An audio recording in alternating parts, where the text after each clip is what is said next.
This is vernier caliper. You have main scale reading. Okay, the main scale reading like this. So this is similar to your meter scale.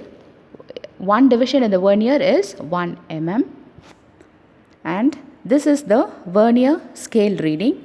You have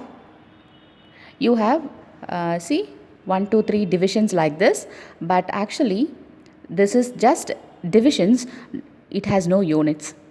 So actually this one is 5 divisions, 10, 15, 20.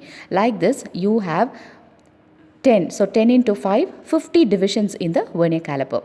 So we will calculate the least count of this apparatus. Okay. And these two are called as the two jaws. If you want to find the outer dimension, you have to fix it, the apparatus. So for example, if you want to find the breadth of the scale, you have to fix like this. If you want to find the inner diameter of a cylinder, you have to fix it with these two jaws. Okay. Now we'll see what is the width of the meter scale.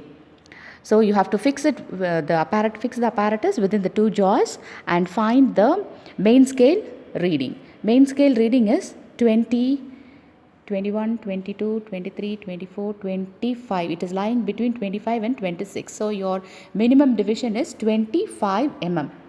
So your main scale reading is 25 mm.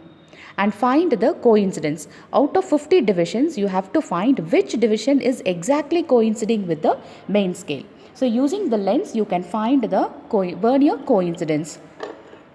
Use your lens and find. So for me, it is a 6th division is coinciding exactly with the main scale. So 6 into 5, 30. So my vernier coincidence is 30. Okay, next is keep at some other position and repeat your readings. Take the main scale reading and vernier coincidence and multiply with the vernier coincidence with the least count, then add with the main scale reading. So the total reading is main scale reading plus vernier coincidence into least count, plus or minus 0 correction.